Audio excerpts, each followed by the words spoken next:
तो हेलो दोस्तों, मैं आकाश कुमार अपने यूट्यूब चैनल मैथ विद आकाश पे आप सभी का स्वागत करता हूं। तो चलते हैं, आज हम पढ़ेंगे 18 ऑब्जेक्टिव क्वेश्चन सॉल्व करेंगे जो प्रीवियस ईयर 2024 में पूछा गया था। तो चलो सॉल्व करते हैं।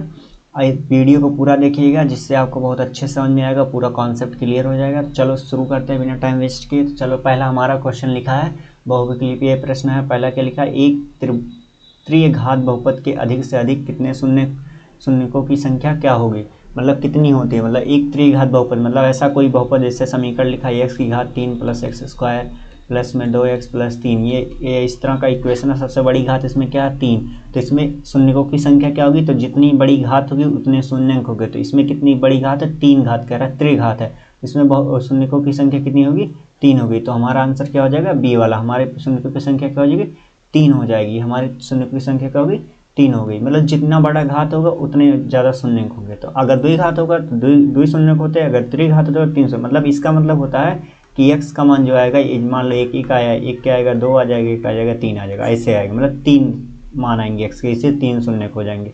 अगला देखते हैं हमारा क्या है, दूसरा क्वेश्चन हमारा क्या है, देखते हैं। दूसरा कह रहा है संख्या 140 का अभाज्य गुणनखंड होगा। तो इसका अभाज्य गुणनखंड मतलब इसे 140 को क्या करना है, हमें तोड़ना है। चलो तोड़ते हैं, लिखो एलसीएम निकालना जानते हो, उसी तरह करना है, एलसीएम जैसे निकालते। चलो तोड़ते हैं, देखो लिखा है 140, इसको तोड़ो पहले 2 से, 2 सत्ते 14, यहाँ 0 उतर गया। फिर 2 से काटेंगे, 2 तियाँ 6, यहाँ 1 बचा, इधर गया 10, 2 पंचे 10। फिर अब क्या काटेंगे, 5 से काटेंगे, 5 सत्ते 35। अब किससे काटेंगे, 7 से, 7 एक 7। इसका गुणनखंड करो, 2 गुणे 2 गुणे 5 गुणे 7। कितनी बार, देखो 2 गुणे 2 गुणे 5 गुणे 7। अब देखो 2 कितनी बार है, 2 बार, तो 2 की घात 2 हो गया, गुणे 5 गुणे में 7। देखो ये वाला ऑप्शन किस में है, 2 की घात 2, 2 की घात 2 कहाँ, यहाँ है और यहाँ है। देखो ये दोनों ऑप्शन एलिमिनेट हो गए, कट गए।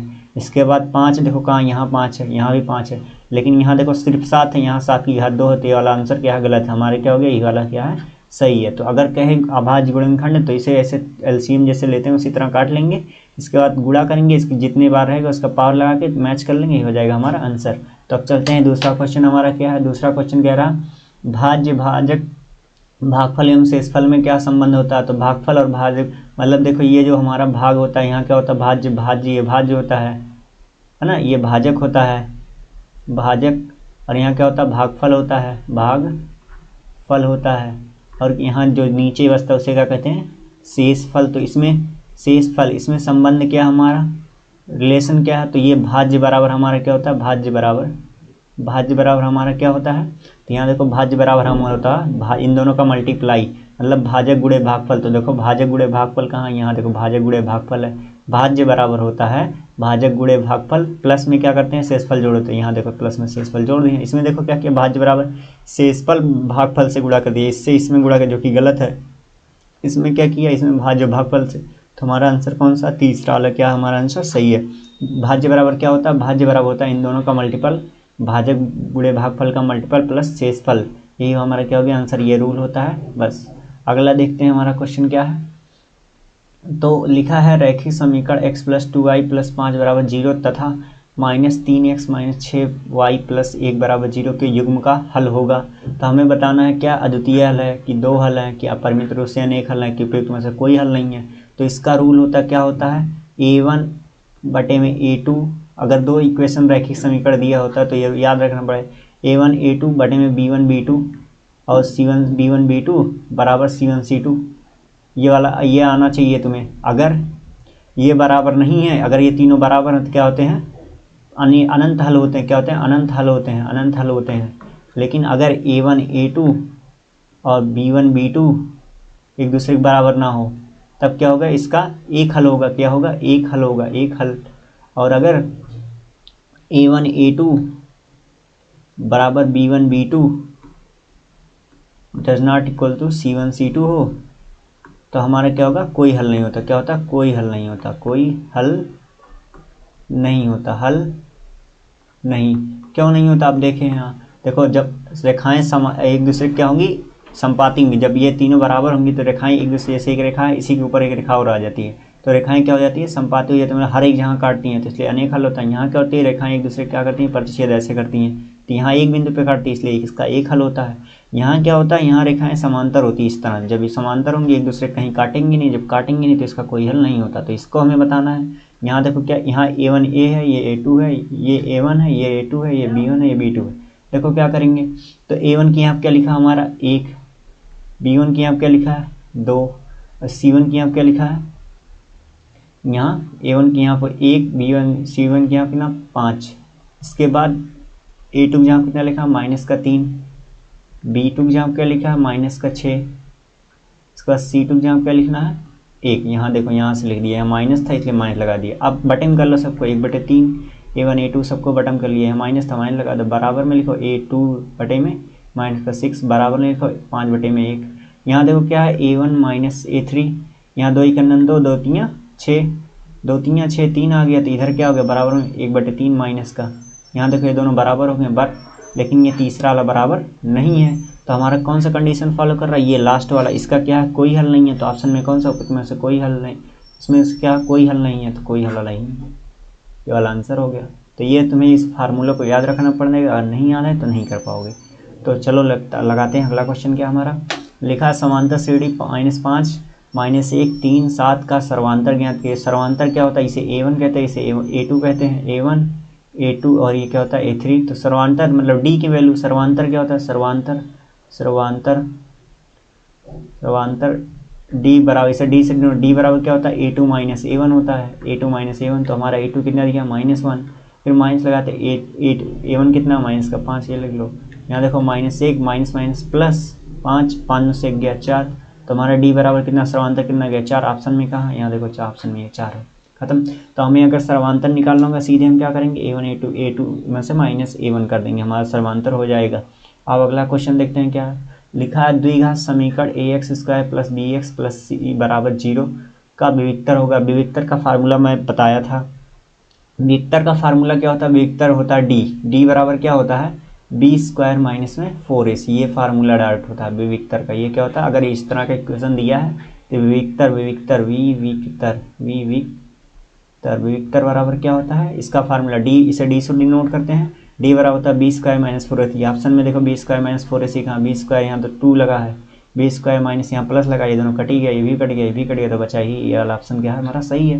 यहाँ देखो b² - 4ac, विविक्तर को इससे डिनोट करते हैं D से, इसका फार्मूला b² - 4ac, ये वाला ऑप्शन हमारा सही हो गया। अगला देखते हैं क्या है, तो लिखा है 2 बिंदु 2,3 और 4,7 1 के बीच की दूरी ज्ञात। बीच की दूरी का सूत्र क्या होता है, बीच की दूरी बराबर D बराबर क्या होता है, D बराबर रूट में x1 - x2 का होल स्क्वायर प्लस में y1 - y2 का होल स्क्वायर। ठीक है, ये होता है, यहाँ x1 क्या है, ये x1 है और ये y1 है, ये x2 है, ये क्या है y2 है। मान रख दो सिर्फ, D बराबर क्या हो जाएगा, x1 का मान कितना है 2 माइनस x2 का मान कितना है 4, दोनों का होल स्क्वायर लगाओ, प्लस में y1 की वैल्यू कितनी है 3, माइनस में y2 वैल्यू कितना है 1 लिख दो, पावर होल स्क्वायर कर दो।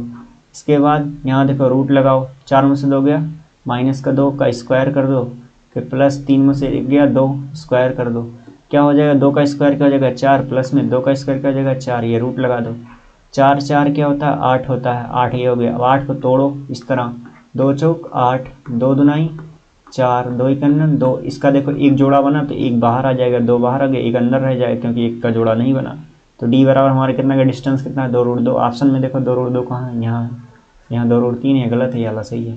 तो 2√2 इसका फार्मूला क्या था, अगर ये फार्मूला आपको याद रहेगा तो आप लगा सकते हैं। बस अगला क्वेश्चन देखते हैं क्या है, लिखा है द्विघात समीकरण 3x² - 12x + m = 0 के मूल क्या है बराबर है, तो m का मान ज्ञात कीजिए। मूल जब बराबर होते हैं तो यदि मूल बराबर हो, यदि क्या हो, यदि मूल बराबर हो तो क्या होता है, तो जो हमारा b² - 4ac होता है ये 0 के क्या होता है बराबर होता है, यदि मूल बराबर हो, ये फार्मूला होता है। अगर मूल बराबर हो तो देखो यहाँ a बराबर क्या दिया है, ये a की वैल्यू 3 दी है, ये b की वैल्यू माइनस दी है 12, और यहाँ c की वैल्यू कितनी है m दिया है। देखो b की वैल्यू -12 लिखो, यहाँ स्क्वायर लगा दो, फिर -4 गुणे में a की वैल्यू कितनी है 3 लिख दो, गुणे में c की वैल्यू कितनी है m लिख दो, बराबर में क्या हो गया 0। 12 के स्क्वायर 144, -4 3 12, फिर m गुणे में बराबर में 0, इधर प्लस इधर आएगा माइनस का 12 m, ये माइनस का इधर हो जाएगा 144। अब देखो माइनस से माइनस का हो गया, कट गया, 12 के 9 12, 12 बार 144, तो m बराबर हमारा कितना आ गया 12 आ गया। ऑप्शन में देखो 12 कहाँ है, ये 12 रहा ऑप्शन में। ठीक है, सिंपल सा। यदि मूल बराबर हो तो क्या करना है, ये बी स्क्वायर माइनस 4ac इसका मान क्या होता है 0 के बराबर होता है। ए बी सी का मान कहाँ से निकलेगा, ये जो एक्स के गुणन में होता है इसे ये कहते हैं, ये भी एक्स स्क्वायर एक्स वाले गुणन में जो होगा उसे एक्स कहेंगे, ये सी कहेंगे। अगला क्वेश्चन देखते हैं। अगला क्या है, एक समबाहु त्रिभुज है। समबाहु त्रिभुज एबीसी की भुजाएं 2a है, उसके प्रत्येक शीर्ष लंब की ऊंचाई होगी। तो एक समबाहु त्रिभुज है, समबाहु त्रिभुज किसे कहते हैं, इसे देखो ये रहा समबाहु त्रिभुज। ठीक है, समबाहु मतलब अगर ये सभी भुजाएं क्या होंगी बराबर होंगी। इसकी भुजा कितनी दी है 2a, ये दिया है, ये भी क्या है 2a दिया है, ये भी क्या दिया है 2a दिया। हमें क्या शीर्ष लंब यहाँ से इसे लंब खींच दो। ठीक है, शीर्ष लंब मतलब ये जो डिवाइड करेगा इससे क्या होगा आधा आधा बांटेगा, मतलब ये 2a है तो यहाँ a हो जाएगा, यहाँ से यहाँ तक a हो जाएगा, ये भी क्या हो जाएगा a हो जाएगा। तो ये तुम्हारा 2a है, यहाँ a है, तुम्हें इसकी वैल्यू निकालनी है इसकी। तो पाइथागोरस प्रमेय लग जाएगा, यहाँ 90 डिग्री है। पाइथागोरस प्रमेय क्या कहता है, पाइथागोरस प्रमेय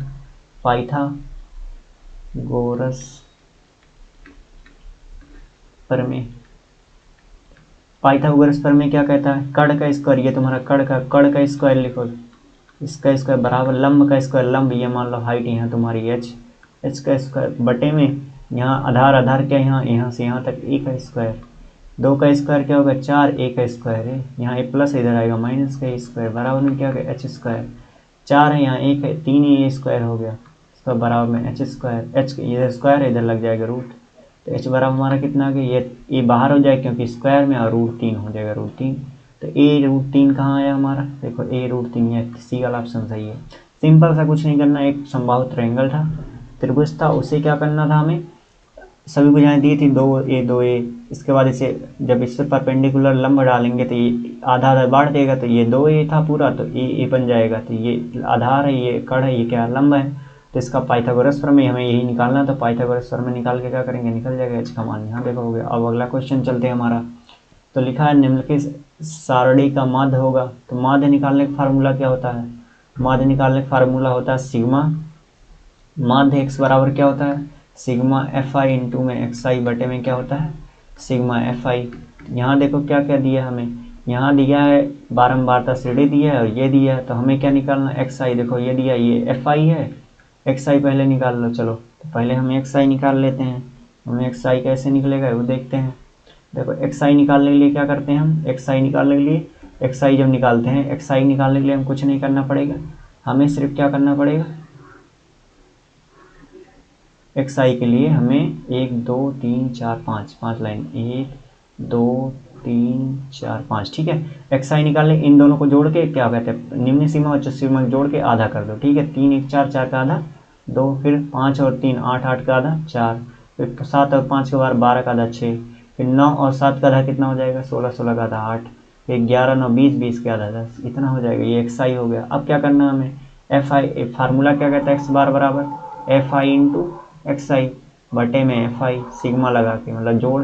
तो देखो यहाँ xi निकल आया, तो fi इंटू xi चाहिए, इन दोनों का गुणा करने, तो यहाँ क्या लिखेंगे xi बराबर क्या आ जाएगा हमारा xi इंटू में fi, दोनों गुणा कर दो, 3 दूनी 6 आ गया, 4 दूनी 8 आ गया, इसके बाद यहाँ 6 चौक 24 हो गया, इसका गुणा इसमें हो गया, इसका गुणा इसमें, इसका गुणा इसमें, फिर इसका इसमें, इसका इसमें, 8 दूनी 16 हो गया, इसका 8 3 10 3 30 हो गया, ये हो गया। इसके बाद हमें क्या करना है, अब देखो निकल गया, अब सिग्मा लगा है, यहाँ सिग्मा मतलब सिग्मा fi, मतलब यहाँ देखो fi है, सबको जोड़ दो, 3 2 5 5 4 9 9 2 11 3 15, टोटल सिग्मा fi बराबर कितना आ गया हमारा 15 आ गया।